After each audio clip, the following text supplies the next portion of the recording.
Good morning बच्चों, कैसे हो आप सब। अभी तक मैं क्षितिज का आपको 2 चैप्टर पढ़ा चुकी हूँ। आज हम कृतिका शुरू करेंगे। कृतिका का पहला चैप्टर है माता का अंचल। शिव पूजन सहाय जी के द्वारा यह लिखा हुआ है। शिव पूजन सहाय जी का जन्म 1893 में बिहार प्रदेश के भोजपुर जिले के उनवास नामक ग्राम में हुआ। इनके बचपन का नाम भोलानाथ था। इनके पिता एक साधारण किसान थे। मैट्रिक की परीक्षा करने के पश्चात उन्होंने बनारस की अदालत में काम करना प्रारंभ किया। इसके बाद वे हिंदी के अध्यापक पद पर कार्य करने लगे। असहयोग आंदोलन से प्रभावित होकर सरकारी नौकरी से त्यागपत्र दे दिया और बाकी समय अपना भारत की आज़ादी में लगा दिया। उस समय जितने भी लेखक थे उन सब में शिव पूजन सहाय जी का एक विशेष स्थान था। यह जो चैप्टर है माता का आंचल, यह एक आत्मकथा है। इसे शिव पूजन सहाय जी ने अपने विषय में लिखा है, अपने बचपन के विषय में लिखा है। वह बताते हैं कि एक पिता अपनी संतान से अत्यधिक प्रेम करता है, उसकी सारी मूलभूत आवश्यकताओं की पूर्ति करता है तथा उसको सुरक्षित रखता है। अथक परिश्रम करके धन कमाता है तथा अपनी संतान का भरण पोषण करता है। इतना सब होने के बाद भी प्रिय पिता एक प्यारी माता का स्थान लेने में असमर्थ पाता है। उसकी संतान खुद को अपनी माता की गोद में ही सुरक्षित महसूस करती है। इस पाठ में लेखक ने पिता की इसी भावना पर प्रकाश डाला है। लेखक के बचपन का नाम भोलानाथ था। हमेशा पिताजी के साथ रहता था। पिताजी के साथ खाना पीना सोना सारे काम पिताजी करते थे। माँ का नाता केवल दूध पीने भर का था। बैठक में ही पिता के साथ सोता। सुबह उठकर पिताजी अपने साथ नहलाते धुलाते, पूजा कराते, माथे पर एक बड़ा सा तिलक लगाते और अपने साथ पूजा में उसे बैठा लेते थे। पिताजी उन्हें प्यार से भोलानाथ कहकर पुकारते थे और असल में उनका नाम था तारेश्वर नाथ। वो भी पिताजी को बाबूजी कहते और माता को मैया। उनके पिताजी का नित्य क्रम था रामायण का पाठ करना। जब वह रामायण का पाठ करते रहते तो भोलानाथ को अपने पास बैठा लेते थे। भोलानाथ अपने माथे पर लगे हुए तिलक को दर्पण में देखता रहता और हंसता रहता। उसकी यह क्रिया देखकर पिताजी उसे देखकर हंसने लगते। पिताजी को हंसता देखकर भोलानाथ शर्मा जाता और वहाँ से भाग जाता। पिताजी रामायण का पाठ करने के बाद 1000 बार राम राम लिखकर रखते और आटे की छोटी छोटी गोलियां बनाकर तालाब में मछलियों को खिलाने जाते। जब यह सब क्रिया करते तो उस समय भी अपने साथ भोलानाथ को रखते। भोलानाथ उनके कंधे पर बैठा रहता और खेलता रहता। जब वह मछलियों को गोलियां खिलाकर वापस लेकर आते तो रास्ते में पेड़ की डाल पर बैठाकर भोलानाथ को वो झुलाते। लेखक कहता है कि पिताजी मेरे साथ कुश्ती भी लड़ते थे। अब आजकल तो खेलने के बहुत सारे संसाधन मौजूद हैं, लेकिन जो पहले था, पहले खेलने के इतने संसाधन मौजूद नहीं थे। बच्चों के लिए एक कुश्ती भी एक प्रकार का खेल था। पिताजी बच्चा खुश हो जाए इसीलिए जानबूझकर उससे हार जाते। जब हार जाते तो भोलानाथ खुश होकर नाचने लगता। उसको नाचता देखकर भोलानाथ के पिताजी से ज़बरदस्ती पकड़कर प्यार करने लगते। इसी चक्कर में भोलानाथ के चेहरे पर मूंछें चुभ जाती और वह पिताजी को अपने छोटे छोटे हाथों से मारने लगता। पिताजी पिटते हुए बनावटी रोना रोते और फिर बाद में ज़ोर ज़ोर से हंसते थे। कहने का तात्पर्य यह है कि लेखक के पिता अपने बेटे को सदैव प्रसन्न एवं खुश रखने का प्रयास करते। लेखक आगे कहता है कि जब पिताजी खाना खाने बैठते तो उसे भी अपने पास ही बैठा लेते और अपने हाथों से उसे दाल भात खिलाते।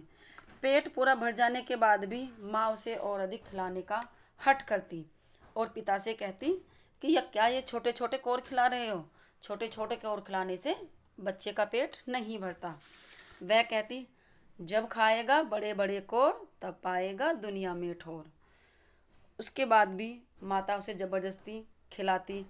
अब कैसे खिलाती? वो कहती, ये लो चिड़िया के नाम का खाओ, कबूतर के नाम का खाओ, हंस के नाम का खाओ, अर्थात बहाने बनाकर वह उन्हें खिलाती रहती।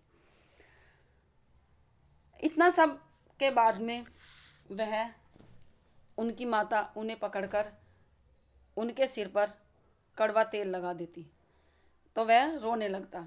तो बाबूजी माताजी पर बिगड़ जाते, गुस्सा करके दिखाते। लेकिन माताजी भी कहाँ मानने वाली थी। हमें तेल लगाकर और हमारे बाल बनाकर ही हमें छोड़ती। हमारे आँखों में काजल लगाकर, रंगीन कुर्ता टोपी पहनाकर, हमें काशी अच्छी तरह कन्हैया बनाकर बाबूजी की गोद में दे देती। हम रोते कलपते बाहर आते। बाहर आकर हम देखते कि बच्चे खेल रहे हैं, तो बच्चों को खेलते हुए देखकर हम रोना भूलकर बच्चों के साथ खेलना शुरू कर देते। लेखक आगे कहता है कि घर के बाहर चबूतरे में एक कोने पर नाटक बनाकर बच्चों का एक खेल खेला जाता। चबूतरे को रंगमंच बना लिया जाता और उस रंगमंच पर विभिन्न प्रकार की दुकानें लगती। कभी कभी मिट्टी के ठेलों के लड्डू बनते, पत्थर के लड्डू बनते, घड़ों के टुकड़ों के लड्डू बनते तथा पैसों और बतासों के खोमचे लगते। कभी गीली मिट्टी की जलेबियाँ पूरी कचौरी की दुकान सजाते। अनेक बार तो पिताजी भी हमारे साथ खेलते और झूठ मूठ के पैसे देकर उन सब चीज़ों को खरीद लेते। कहने का तात्पर्य यह है कि बाल स्वभाव के कारण वह अपना रोना भूलकर छोटे छोटे बच्चों के साथ खेलने लगता। मिट्टी का घरौंदा बनाया जाता और मिठाई की दुकान लगाई जाती। यह सब वह करते और घर में दावत का भी इंतज़ाम होता। पंगत लगाई जाती। पंगत का मतलब समझते हो? आपने देखा होगा कि पहले इस तरह, जिस तरह आजकल पार्टियों में खाना होता है उस तरह नहीं होता था। पहले नीचे पट्टी बिछाकर बैठाया जाता था और उसमें खाना परोसा जाता। तो लेखक भी बचपन में ऐसे ही खेल खेलता था। पिताजी कभी कभी मुंह ढककर उसमें बैठ जाते। जब भोलानाथ वहाँ आकर परोसता तो वह हंसने लगते और बच्चे उन्हें देखकर भाग जाते। लेखक आगे अपने बचपन के खेलों का वर्णन करते हुए कहता है कि कभी कभी हम कनस्तर का ढोल बनाते और बारात निकालते। बारात चबूतरे के एक कोने से निकलती और दूसरे कोने पर सुसज्जित होकर पंडाले में जाकर रुकती। इसके पश्चात वहाँ से बारात वापस आती। चबूतरे के दूसरे कोने पर दुल्हन बैठ जाती और दुल्हन को मुंह देखने के लिए घूंघट उठाया जाता। वैसे ही हम सब पिताजी दुल्हन बनकर बैठ जाते और जैसे ही उनका घूंघट हटाया जाता तो बच्चे उन्हें देखकर वापस भाग जाते। कहने का तात्पर्य यह है कि लेखक के पिता उनके साथ बच्चा ही बन जाते और उन्हीं की तरह खेलने का प्रयास करते। गांव में खेती होती है तो खेती होने के बाद बच्चे खेती भी करने का खेल भी खेलते। क्या करते? वो दो बच्चे बैल बनकर हल खींचते, कंकड़ से बीज बोते और क्या नाम है फसल उगाकर साथ ही उनकी कटाई भी करते। खेतों में तैयार अनाज को दिए का तराजू बनाकर तोलते। इस दौरान पिताजी वहाँ आ जाते खेती का हाल चाल पूछने कि भाई खेती कैसी चल रही है। तो यह देखकर सब बच्चे अपना खेत खलिहान छोड़कर भाग जाते। लेखक आगे बताता है कि इस तरह के खेल बचपन में रोज वह खेलने जाते। पिताजी उन्हें कभी कभी मेला भी दिखाने ले जाते। वह मेले में बहुत सारी चीज़ें खिलाते। कहने का तात्पर्य यह है कि लेखक अपने पिता के साथ बहुत ही खुश रहता था। माँ के पास तो वह बहुत ही कम जाता था। यहाँ लेखक अपने बचपन की एक घटना का वर्णन करते हुए कहता है कि जब आंधी आती तो बच्चे बाग में जाकर कच्चे पक्के आम चुनते और खूब खाते। अब आपने तो ये सब नहीं किया होगा, लेकिन गांव में बच्चे अभी भी करते हैं। बागों में जाते हैं। अब आंधी आई थी अभी कल परसों जैसे, तो आंधी आने के बाद में वो क्या करते हैं, उस आम में जाते, वहाँ जाते हैं और वहाँ पर कच्चे आम बीन कर खाते हैं। एक बार आंधी आई और आंधी आने के तुरंत बाद ही वर्षा होने लगी। अब बच्चे तो घर से आम खाने के लिए निकल गए। हम बच्चे वर्षा बंद, एक होती है वर्षा बंद हो जाए तो इसके लिए मंत्र बोलने लगे, लेकिन वर्षा ऐसी थी कि रुकने का नाम ही नहीं ले रही थी। सब बच्चे वर्षा से बचने के लिए पेड़ों से चिपक कर बैठ गए। वर्षा बंद हुई तो बाग में बिच्छू दिखाई दिए। बिच्छू को देखते ही सब बच्चे डरकर भाग गए। रास्ते में मूसन नाम का एक बूढ़ा आदमी मिला। शैतान बैजू ने उसे चिढ़ाया तो सब बच्चे उसके पीछे पीछे ही सुर मिलाकर उसे चिढ़ाने लगे। उसने वहाँ से उन्हें भगा दिया। लेखक आगे बताता है कि जब मैसून तिवारी ने बच्चों को भगा दिया वहाँ से और पाठशाला में जाकर उनकी शिकायत कर दी। बैजू जिसने उस व्यक्ति को चिढ़ाया था वह तो भाग गया, लेकिन सभी बच्चे पकड़े गए और अध्यापक ने सबकी पिटाई की। इस खबर को सुनकर लेखक के पिताजी पाठशाला में पहुँचे और उन्होंने लेखक को बहुत पुचकारा, बहलाया, फिर उसे गोद में बैठा और उसके आंसू से लेखक ने रो रो कर उनका कंधा गीला कर दिया। पिताजी ने अध्यापक से कहा और अब मुझे अपने साथ ले आए। रास्ते में बच्चों का एक समूह नाचता और गाता दिखाई दिया। उन्हें देखकर वह पिताजी की गोद से उतर गया और खेलना शुरू कर दिया। आगे लेखक एक घटना का वर्णन बताता है कि एक बार सब बच्चे मिलकर खेल रहे थे और एक टीले पर पहुंच गए। वहाँ पर चूहे का बिल बना हुआ था। सब बच्चे ने सोचा यदि हम इसमें पानी डालेंगे तो चूहा बाहर आ जाएगा और हम सब उसकी सवारी करेंगे। तो सब ने वहाँ पर मिलकर पानी डालना प्रारंभ कर दिया। जैसे ही पानी डाला वहाँ से सांप निकल आया। सांप को देखकर सब रोते चिल्लाते बुरी तरह भागे। कोई गिरा, कोई लुढ़का, किसी को चोट लगी, लेकिन कोई भी नहीं रुका और सब वहाँ से भागते हुए अपने घर में पहुँचे। लेखक के पिताजी उस समय बैठक में बैठकर हुक्का पी रहे थे।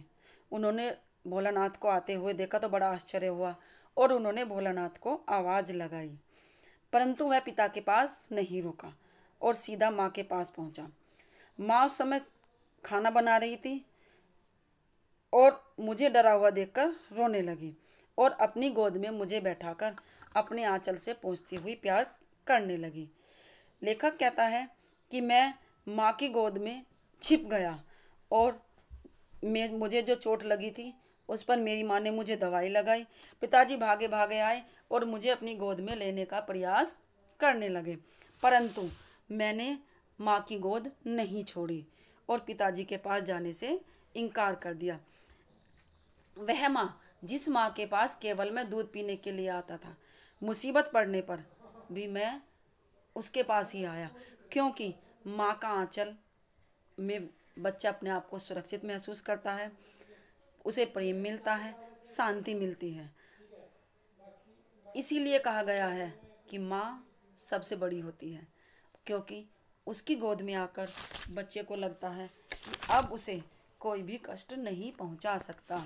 यदि कोई कष्ट उसे होगा तो उसकी माँ अपने प्यार से उस कष्ट को दूर कर देगी। धन्यवाद।